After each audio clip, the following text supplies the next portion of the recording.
രുചികരമായിട്ട് എങ്ങനെ പാസ്ത ഉണ്ടാക്കാമെന്നാണ് ഞാൻ കാണിക്കാൻ പോകുന്നത്. വീട്ടിലുള്ള സാധനങ്ങൾ വെച്ച് നമുക്കിത് ഉണ്ടാക്കാമെന്നാണ്. ഇപ്പം ഞാൻ ഇതിനകത്ത് പറഞ്ഞ ഐറ്റംസ് ഒന്നും ഇല്ലെങ്കിൽ അതിന് പകരമായിട്ട് ഉപയോഗിക്കുന്ന ഐറ്റംസിനെ കുറിച്ചും പാസ്തയെ കുറിച്ച് പറയാൻ വിശേഷങ്ങളായിട്ട് ലെറ്റ്സ് ഗോ. നമുക്ക് പാസ്ത രണ്ട് ടൈപ്പ് ഇട്ട് നമുക്ക് കിട്ടുന്നതാണ്. എന്ന് വെച്ചാൽ ഇങ്ങനെ സ്പ്രിങ് പോലെ ഇരിക്കുന്നത് മക്രോണി പാസ്തയായിട്ടാണ് കിട്ടുന്നത്. മറ്റേ പാസ്തയുടെ പേരാണ് മക്രോണി. അപ്പം ഈ പാസ്തയുടെ വേവ് എന്ന് പറയുന്നത് നമ്മളതിൻ്റെ കവറിൽ തന്നെ കൊടുത്തിട്ടുണ്ട്.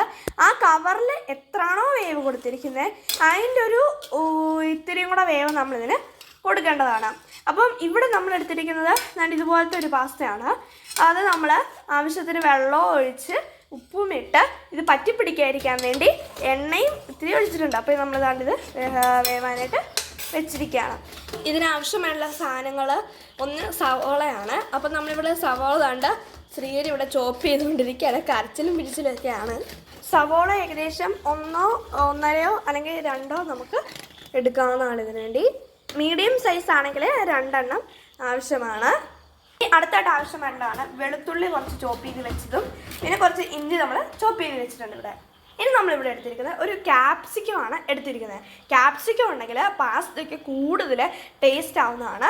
അപ്പം നമ്മുടെ കയ്യിൽ ക്യാപ്സിക്കം ഇല്ലെങ്കിൽ നമുക്ക് പച്ചമുളക് വെച്ചാണെങ്കിലും അഡ്ജസ്റ്റ് ചെയ്യാം. ഈ പച്ചമുളക് എരിവുള്ളത് എടുക്കുകയാണെങ്കിൽ നമ്മളെടുക്കുന്ന പച്ചമുളകിന് എരിവുള്ളതാണെങ്കിൽ ഞാൻ അടുത്തായിട്ട് പറയാൻ പോകുന്നത് ചില്ലി ഫ്ലേക്സ് നിങ്ങൾക്ക് ഒഴിവാക്കാവുന്നതാണ്. അപ്പോൾ നിങ്ങളുടെ വീട്ടിൽ ഇനി ചില്ലി ഫ്ലേക്സ് എങ്ങനെയാണ് ഉണ്ടാക്കുന്നതെന്ന് ഞാൻ കാണിച്ചു തരാം. ഓക്കെ, അപ്പം നമ്മൾ ക്യാപ്സിക്കം ഇവിടെ ചോപ്പ് ചെയ്തെടുത്തിട്ടുണ്ട്. അടുത്തിടെ ഞാൻ നിങ്ങളോട് പറഞ്ഞ ഐറ്റം തന്നെ ചില്ലി ഫ്ലേക്സ് ആണ്. ചില്ലി ഫ്ലേക്സ് നിങ്ങളിപ്പോൾ ഇടുന്ന പച്ചമുളകാണെങ്കിൽ ആ പച്ചമുളക് നല്ല എരിവുണ്ടെങ്കിൽ ചില്ലി ഫ്ലേക്സ് നമുക്ക് അവോയ്ഡ് ചെയ്യാവുന്നതാണ്. അതല്ലെങ്കിൽ നമുക്ക് ഒരിത്തിരി ചില്ലി ഫ്ലേക്സ് ഇടുകയാണെങ്കിൽ ഇതൊരു ടേസ്റ്റ് ആവും. അപ്പം നിങ്ങളുടെ കയ്യിൽ ചില്ലി ഫ്ലേക്സും ഇല്ലെങ്കിൽ ഞാൻ എങ്ങനെ അത് വീട്ടിലുണ്ടാക്കാമെന്ന് ഞാൻ കാണിച്ചു തരാം. അപ്പോൾ അതിനായിട്ട് ഞാൻ കുറച്ച് വറ്റൽമുളക് എടുത്തിട്ടുണ്ട്. എനിക്കിവിടെ വളരെ കുറച്ച് എമൗണ്ട് മതി, അതുകൊണ്ട് മാത്രമാണ് ഞാൻ ഇത്ര എടുത്തിരിക്കുന്നത്. നിങ്ങൾക്ക് നിങ്ങളുടെ ആവശ്യത്തിന് എത്രയാണോ അത് അത്ര എടുക്കാം. നമ്മൾ ജാറിലോട്ട് ഇട്ട് ഗ്രൈൻഡ് ചെയ്യാം.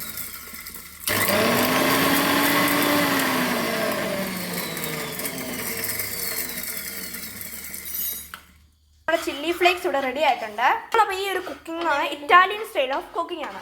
അപ്പോൾ ഈ ഒരു കുക്കിങ്ങിന് നമ്മൾ എല്ലാ സാധനങ്ങളും അടുപ്പിച്ച് വെക്കുകയാണെങ്കിൽ പെട്ടെന്ന് നമുക്ക് ചെയ്യാൻ പറ്റും. അപ്പോൾ ഇനി അടുത്ത ഇതിന് വേണ്ട സാധനമാണ് മുട്ട. മുട്ട നമ്മളൊന്ന് ചീയിടുവാണെങ്കിൽ ഇത്തിരി ടേസ്റ്റാവും. എന്ന് വെച്ചാൽ ജസ്റ്റ് ഒന്ന് വഴറ്റി ഞാൻ നിങ്ങൾക്ക് കാണിച്ചു തരാം എങ്ങനെയാണ്. നമ്മുടെ ശ്രീഹരി കാണും ഇവിടെ മുട്ട ഇങ്ങനെ ചീച്ചി കിടക്കുന്നത്. നമ്മളിപ്പോൾ 4 പേർക്ക് ഉണ്ടാക്കുന്നെങ്കിൽ ഒരു 3 മുട്ട എടുത്താൽ ധാരാളമാകും. പക്ഷേ ഞാനിവിടെ 2 എടുത്തുള്ളൂ. നിങ്ങൾക്ക് കൂടുതൽ എടുക്കാവുന്നതാണ്. ഞാൻ പ്രിഫർ ചെയ്യുന്നത് നിങ്ങൾക്ക്. ഞാനിവിടെ ഒരു പാത്രം എടുത്ത് വെച്ചിട്ടുണ്ട്.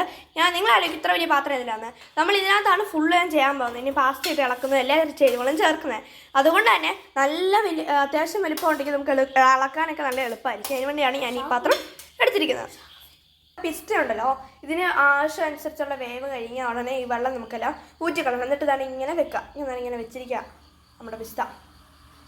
ഞാൻ അതിൻ്റെ ഇടയിലൊന്ന് പാത്രം ഒന്ന് മാറി ഇപ്പോൾ ചീനിച്ചിട്ടേക്കുക. മറ്റേ പാത്രത്തിൽ തീ എന്തോ കത്തുന്ന പോലെ അതുകൊണ്ട് അപ്പം നമ്മൾ ചീനിച്ചട്ടി എടുത്തിട്ടുണ്ട്. നമുക്കിതിനകത്തോട്ട് ഏതെങ്കിലും ഒരു റിഫൈൻഡ് ഓയിൽ ഒഴിക്കാവുന്നതാണ്.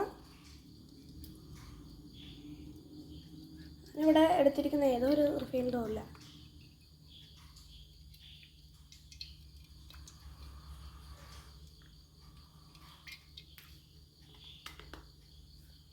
ഓക്കെ, അതിനകത്തോട്ട് നമ്മളിവിടെ ചോപ്പ് ചെയ്ത് വെച്ചിരുന്ന വെളുത്തുള്ളി ഇടുക.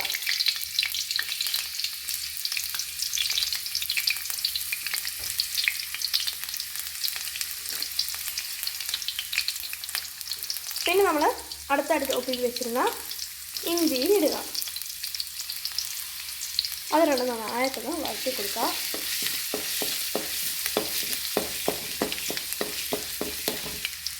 ഇനി നമ്മൾ റെഡിയാക്കി വെച്ചിരിക്കുന്ന സവോളയും കൂടെ ഇട്ട് കൊടുക്കുക.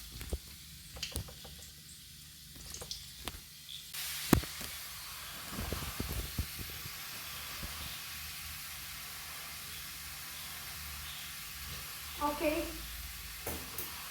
അപ്പോൾ നമ്മുടെ സവാള നമുക്ക് കൊടുത്തിട്ടുണ്ട്. നന്നായിട്ടൊന്ന് വഴറ്റിയെടുക്കുന്നുണ്ട്. അതിലോട്ട് നമുക്ക് ഈ ക്യാപ്സിക്കം ഇടണം. ഓക്കെ,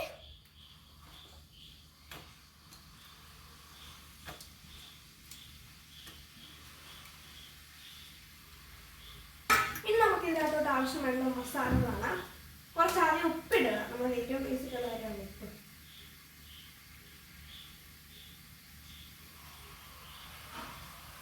പിന്നെയൊക്കെ അളവ് എനിക്ക് സത്യം പറഞ്ഞാൽ അറിയത്തില്ല.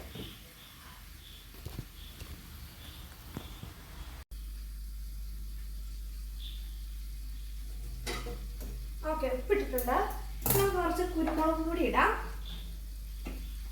ഓക്കെ,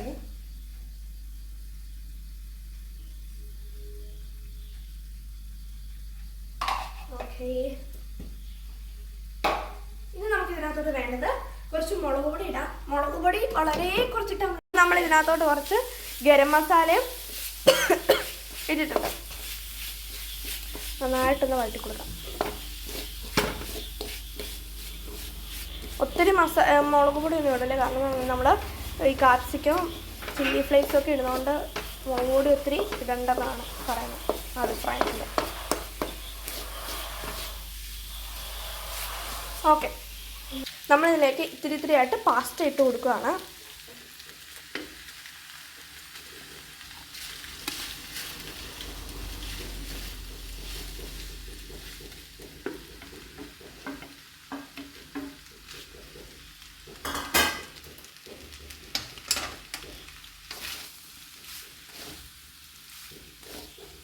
ഇതിലേക്ക് നമുക്ക് മുട്ട ഈ ചീനി വെച്ചിരിക്കുന്നതൊന്ന് ഇടാം. ഇതിലേക്ക് നമ്മൾ പൊടിച്ച് വെച്ചിരുന്ന ചില്ലി ഫ്ലേക്സും കൂടെ ആഡ് ചെയ്ത് കൊടുക്കാം.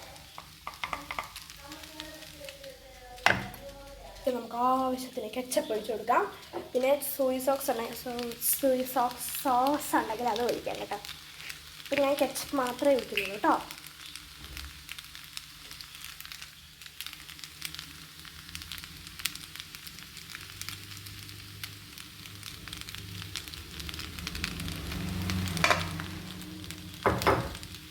അങ്ങനെ നമ്മുടെ ടേസ്റ്റി ആൻഡ് ഡെലീഷ്യസും ആയിട്ടുള്ള പാസ്ത റെസിപ്പിയുടെ റെഡി ആയിട്ടുണ്ട്.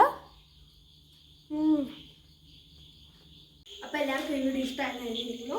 അപ്പോൾ ഇനി ഇതുപോലുള്ള റെസിപ്പീസിനായി നമ്മുടെ വീഡിയോസ് സബ്സ്ക്രൈബ് ചെയ്യുക, ലൈക്ക് ചെയ്യുക, ഷെയർ ചെയ്യുക. Thanks for watching.